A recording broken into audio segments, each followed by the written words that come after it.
আল্লাহ তাআলা বলতেছে, ও দুর্ভাগা, ও হতভাগা, ও নফসের পূজারী, মন মতো চলো, এমন ব্যক্তিদেরকে বলতেছে, ইয়া কলিলাল হায়া, ও হে বেহায়া, ইয়া কাসীরাল হারাম, ও হে হারামখোর। আল্লাহ তাআলা বলতেছে, দেখেন, ইয়া শাদীদাল হারাম, ও হতভাগা, ইয়া ফাতিদাল বাল, ও দুর্ভাগা, ইয়া আলিফাল হাওয়া, ও নফসের পূজারী, প্রবৃত্তির পূজারী, ইয়া কলিলাল হায়া, ও বেহায়া, ইয়া কাসীরাল হারাম, ও হারামখোর, ইলা কাম ইয়াদউকা, আর কতদিন এভাবে চলবা? আর কতদিন এভাবে চলবা? ইলা কাম, আর কতদিন চলবা তুমি এভাবে? ইয়াদউকা মাওলাকা, তোমার আল্লাহ তোমাকে ডাকতেছে। ও দুর্ভাগা, ও হতভাগা, ও নফসের পূজারী, ও বেহায়া, ও হারামখোর, এভাবে আর কতদিন চলবা? ইয়াদউকা মাওলাকা, তোমার আল্লাহ তোমাকে ডাকতেছে, তোমার আল্লাহ তোমাকে ডাকতেছে, তোমার আল্লাহ তোমাকে ডাকতেছে। ওয়ালা তুজিবু, তুমি তোমার আল্লাহর ডাকে সাড়া দিচ্ছ না কেন? ওয়া ইউনাদিকা, তোমার রব তোমাকে ডাকতেছে। ওয়ালা ইউজিবু, তুমি তোমার ডাকের সাড়া দিয়ে, তোমার আল্লাহর ডাকে সাড়া দিয়ে তোমার আল্লাহর দিকে কেন ফিরে আসতেছ না? আফসোস করে বলতেছেন, ওয়াল মাওলা বিকা লাযিম, যে আল্লাহর ডাকে সাড়া দিচ্ছ না, অথচ ওই আল্লাহ ছাড়া তোমার কোনো গন্তব্য নাই। কথা বলবা, সেই আল্লাহর দয়া লাগবে, দেখবা সেই আল্লাহর দয়া লাগবে। যে আল্লাহ তোমাকে ডাকতেছে, যে আল্লাহর ডাকে তুমি সাড়া দিচ্ছ না, অথচ ওই আল্লাহর দয়া ছাড়া এক সেকেন্ড তোমার বাঁচার কোনো পথ নাই। ওয়াল মাওলা বিকা লাযিম, অথচ ওই প্রভু ছাড়া তোমার কোনো গন্তব্য নাই, তোমার কোনো স্থান নাই, তোমার কোনো জায়গা নাই। ইলাকাম, আর কত, ইউকবিলু আলাইকা, তিনি তোমার দিকে তাকিয়ে আছে। ফাতাযাহাবু ইলা গায়রিহি, আল্লাহ তোমার দিকে আসতেছে, অথচ তুমি আল্লাহকে পিছনের দিকে রেখে তুমি দুনিয়ার দিকে ছুটতেছ। আল্লাহ তোমার পিছে পিছে ছুটতেছে, তুমি আল্লাহকে পিছনে রেখে দুনিয়ার দিকে ছুটতেছ। আছে না নাই? আছে। ওয়া ইউনঈমু আলাইকা, তুমি আল্লাহর নিয়ামত নিয়ে আসো, আল্লাহর নিয়ামত গুলো ভোগ করতেছো। ওয়া তুখালিফু আমরাহু, আর তুমি আল্লাহর আদেশগুলো অমান্য করতেছো। নিয়ামত ভোগ করতেছো, আল্লাহর আদেশ অমান্য করতেছো। আল্লাহর এই কথাগুলো আল্লাহ বলতেছে, যে আল্লাহ বলতেছে যে ইলাকাম, আর কত, ইউকবিলু আলাইকা, আমি তোমার দিকে আসতেছি। ফাতাযাহাবু ইলা গায়রিহি, অথচ তুমি অন্যদিকে চলে যাচ্ছ। ওয়া ইউনঈমু আলাইকা, তুমি আমার নিয়ামতগুলো ভোগ করতেছো। ওয়া তুখালিফু আমরাহু, আর আমার আদেশগুলো অমান্য করতেছো। খাচ্ছ আমার, মানতেছো না আমাকে। ওয়া তাআকুলু মিন খায়রিহি, দুনিয়ার ভালো ভালো খাবারগুলো আমি তোমাকে খাওয়াচ্ছি। দুনিয়ার ভালো ভালো খাবারগুলো বান্দা আমি তোমাকে আমি খাওয়াচ্ছি। ফাহাল্লাকা মাওলান গায়রুহু রাহিম, বলো না আমি আল্লাহ ছাড়া দয়া করার আর কে আছে তোমার? কেন তুমি আমাকে অমান্য করতেছো? কেন তুমি আমাকে অমান্য করতেছো? কেন তুমি আমাকে অমান্য করতেছো? যারা আল্লাহর আদেশ মানে না, তাদেরকে আল্লাহ হতভাগা বলেছে, তাদেরকে আল্লাহ দুর্ভাগা বলেছে, তাদেরকে আল্লাহ হারামখোর বলেছে, তাদেরকে আল্লাহ বেহায়া বলেছে, তাদেরকে আল্লাহ বলেছে প্রবৃত্তির নফসের পূজারী। কথাগুলো আল্লাহ বলতেছে যে যে আল্লাহর গোলাম তাওবা করে না, আল্লাহর ডাকে সাড়া দেয় না, আল্লাহর আদেশগুলো মানে না, আল্লাহর ইবাদত করে না, আল্লাহ তাআলা তাদেরকে বললেন হতভাগা, আল্লাহ তাআলা তাদেরকে বললেন দুর্ভাগা, আল্লাহ তাআলা তাদেরকে বললেন নফসের পূজারী, মনের পূজারী, মন মতো চলে এমন ব্যক্তি, আল্লাহ তাদেরকে বললেন হারামখোর, আল্লাহ তাদেরকে বললেন বেহায়া। কথাগুলো আল্লাহ। এই কথাগুলো যদি আমি বলি আমার বিরুদ্ধে রেগে যাবেন, দাঁড়িয়ে যাবেন, হুজুরের মুখের ভাষা তো খারাপ কেন বলবেন? না না, আপনাকে যিনি বানিয়েছে, আপনাকে যিনি চোখ দিয়ে দয়া করেছে, কান দিয়ে দয়া করেছে, জবান দিয়ে দয়া করেছে, দাঁত দিয়ে দয়া করেছে, হাত দিয়ে দয়া করেছে, মাথা দিয়ে দয়া করেছে, পা দিয়ে দয়া করেছে, শক্তি দিয়ে দয়া করেছে, সম্মান দিয়ে দয়া করেছে, যিনি কাওয়ান, যিনার দয়া নিয়ে তুমি আছেন, ওই আল্লাহ তোমাকে বলছে তুমি বেহায়া, ওই আল্লাহ তোমাকে বলছে তুমি দুর্ভাগা, তুমি হতভাগা, তুমি হারামখোর, তুমি হারামখোর। কখন? যখন তুমি আল্লাহকে মানতেছো না তখন। এই জন্য আমি বলবো আসুন না আমরা সবাই আল্লাহর গোলাম। কয়দিন বাঁচবো, কয়দিনের জন্য এসেছি, আমরা চলে যাব অনন্তকাল, অসীম সময় কবরে আমাকে থাকতে হবে, হয় জাহান্নামের শাস্তি ভোগ করতে করতে, না হয় জান্নাতের নিয়ামতগুলো ভোগ করতে করতে। আবার কিয়ামতের দিন কত বিভীষিকাময় সময়, কত কঠিন সময়। আল্লাহ সুবহানাহু ওয়া তাআলার নবী বলতেছেন, ইয়া কওমি, ও আমার পুত্র, ও আমার সমাজ, ও আমার মহল্লা, ও আমার গ্রামবাসী, ও আমার দেশবাসী, ইন্নী আখাফু, আমি ভয় করতেছি, আমি নবী ভয় করতেছি, আলাইকুম ইয়াউমাত তানাত, তোমাদের ব্যাপারে কিয়ামতের দিনের।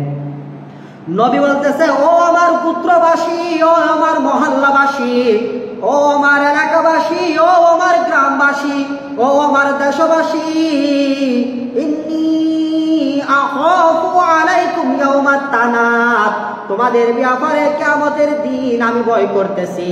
তোমরা দুনিয়াতে যে যা করতেছো তা নিয়ে কিয়ামতের দিন দাঁড়ালে মুক্তি নাই, এই ভয় আমি করতেছি। ইয়াউমা তুওয়াল্লুনা মুদবিরিনা, কবরের জাহান্নামের শাস্তিগুলো যখন তোমাদেরকে পাকড়াও করার জন্য আসবে, তোমরা পেছনের দিকে দৌড়ে পালিয়ে যেতে চাইবা। মালাকুম মিনাল্লাহি মিন আসিম, জাহান্নামের শাস্তিগুলো থেকে কিয়ামতের দিন তোমাদেরকে কেউ রক্ষা করতে পারবে না আল্লাহ ছাড়া। কিয়ামতের দিন আমার আপনাকে কঠিন মুসিবতের সময় মুসিবত থেকে রক্ষা করার মালিক একমাত্র, শুধুমাত্র, কেবলমাত্র কে? আল্লাহ। ওই আল্লাহ ডাকতেছে, ওই আল্লাহ ডাকতেছে, ওই আল্লাহ ডাকতেছে। নবীরা বলতেছে আমরা তোমাদের জন্য ভয় করতেছি, তোমরা দুনিয়াতে যে যার মতো করে চলতেছ, তোমরা যা উপার্জন করতেছ, যা কামাই করতেছ, যা অর্জন করতেছ, যা জমা করতেছ, যা সঞ্চয় করতেছ, যে আমল তোমরা করতেছ, যে জীবন তোমরা তৈরি করতেছ, ওই জীবনী নিয়ে যখন তোমরা কিয়ামতের দিন দাঁড়াবা, আমার ভয় হচ্ছে, কারণ ওই জীবনী তোমাদেরকে দোজখে নিয়ে যাবে, জান্নাতে নিতে পারবে না। সেই দিন তোমরা জাহান্নাম থেকে বাঁচার জন্য দৌড়ে পালিয়ে যেতে চাইবা। মালাকুম মিনাল্লাহি মিন আসিম, ওই দিন তোমরা পালাতে পারবে না, ওই দিন তোমরা পালাতে পারবে না, ওই দিন তোমরা লুকিয়ে থাকতে পারবে না, ওই দিন তোমাদেরকে জাহান্নামের শাস্তি ধরবে। একমাত্র বাঁচাতে পারবে আল্লাহ। যে আল্লাহ বাঁচাতে পারবে, সেই আল্লাহ যেভাবে জীবন চালাতে বলছে সেভাবে জীবন চালাও। কথাকার আল্লাহর কথা। সম্মানিত মুসল্লিয়ানে কিরাম, জুমাবার আমরা জানি, অথচ জুমার দিন যে মসজিদে আগে আগে আসা, এটাও রাসূলের সুন্নত, এটা আমরা জানি, মানি না, ঠিক না? এভাবে জানার পর যারা মানে না তাদেরকে বলেছে জালিম, তাদেরকে জালিম বলেছে। যে জানে না মানে না তাকে বলেছে মূর্খ, যে জানে মানে না তাকে বলেছে জালেম। আল্লাহ বলছে যে যে না জেনে মানে না, না জানার কারণে সে মূর্খ, জানে না এরকম। যে জানে মানে না সে জালেম। আল্লাহ তাআলা আপনাকে জালেম বলেছে, আল্লাহ তাআলার আদেশ আপনি জানার পর মানতেছেন না, মানার শক্তি থাকার পরও আপনি কিয়ামতের দিন দাঁড়াবেন জালেম হিসাবে, জুলুমবাজ হিসাবে, অত্যাচারকারী হিসাবে, ঠিক না? অথচ আজ-জুলমু জুলমাতুন ইয়াউমাল কিয়ামাহ, কিয়ামতের দিন জুলুম হবে অত্যন্ত অন্ধকার। কিয়ামতের দিন জালিমদের জন্য কোনো আলো থাকবে না, কোনো শান্তি থাকবে না, ঠিক না? আজ-জুলমু জুলমাতুন ইয়াউমাল কিয়ামাহ, এই জুলুমটা আপনার জন্য সেই দিন অন্ধকার হয়ে যাবে, আপনি জাহান্নামে হয়ে যাবেন। আপনাকে কঠিন থেকে কঠিন শাস্তির জায়গা জাহান্নামে যেতে হবে, ঠিক না? সম্মানিত মুসল্লিয়ানে কিরাম, আজ আমরা একটু জানার চেষ্টা করব পবিত্র কুরআনুল কারীমের সূরা নিসার ৩৬ নম্বর আয়াত থেকে একটু আমরা জানার চেষ্টা করব আল্লাহ তাআলা কি বললেন।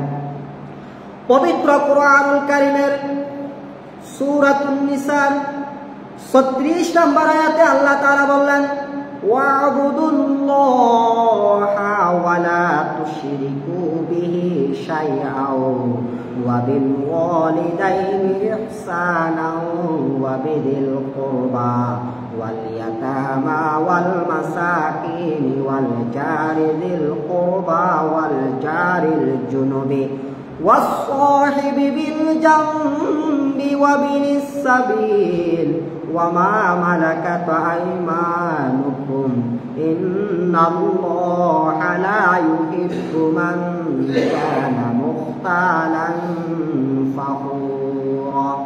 আল্লাহ তাআলা বলেন, এখানে 10টি কথা বলেছে আল্লাহ তাআলা। 1 নম্বর বললেন ওয়াবুদুল্লাহ, ইবাদত একমাত্র একজনের, তিনি কে?